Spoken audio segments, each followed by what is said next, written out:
যখন সারা বাংলা জুড়ে চলছে মাতৃ আরাধনা, নার্স, মহিলা ডাক্তার, মহিলা গার্ড সবার উপরই চলছে অত্যাচার।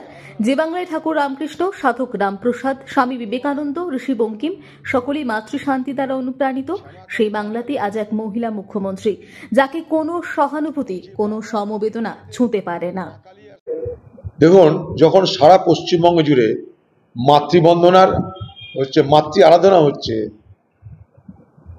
শক্তি মাতার পুজো হচ্ছে, শ্যামাকালী মা কালীর পুজো হচ্ছে, যে বাংলা সারা পৃথিবীতে মা কালী আর শ্যামাকালী পুজোর জন্য বিখ্যাত, যে বাংলায় ঠাকুর রামকৃষ্ণ থেকে আরম্ভ করে রামপ্রসাদ, স্বামী বিবেকানন্দ যে কালীর দ্বারা অনুপ্রাণিত, যে বাংলায়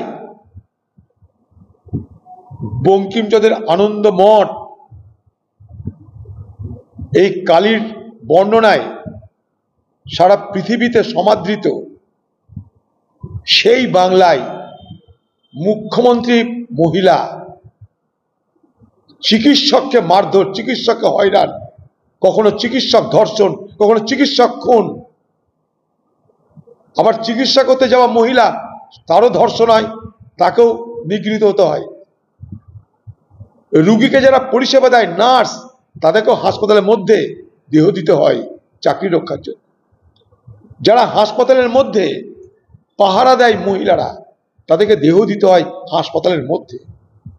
কাকে? কন্ট্রাক্টরদেরকে, না হলে চাকরি চলে যাবে। এ কোন বাংলায় বাস করছি?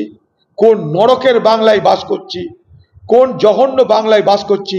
আর বাংলার এক পাশবিক মুখ্যমন্ত্রী, আমি পাশবিক এই কারণে বলবো, দুঃখ, বেদনা, যন্ত্রণা তাকে স্পর্শ করতে পারে না, ভেদ করতে পারেন না। পাষাণকে যেমন কিছু ভেদ করতে পারে না, বাংলার মুখ্যমন্ত্রী হৃদয়কেও কোনো মায়া, মমতা, মানুষের যন্ত্রণা, মানুষের কান্না, মানুষের দুঃখ ভেদ করতে পারে না। সারা বাংলার লজ্জাটা, তার প্রতিবাদ করছি। ঘৃণা ভরে বাংলার এই প্রশাসনের বিরুদ্ধে প্রতিবাদ জানিয়ে বলতে চাই যে এই জিনিস বাংলায় চলতে পারে না। বাংলার মানুষকে তাই বলবো, এ পাষাণীকে তাড়ান আর বাংলা বাঁচান। দুদিকে ওষুধ তো কোনো অভাব নাই। ওষুধ শুধু না, অসুরিনীও আছে। এই বাংলা শুধু ওষুধ না, অসুরকে পরিচালনা করে অসুরিনী আছে। তা বধ করতে হলে অসুরিনীকেও বধ করতে হবে। শুধু অসুর বধ করে লাভ হবে না।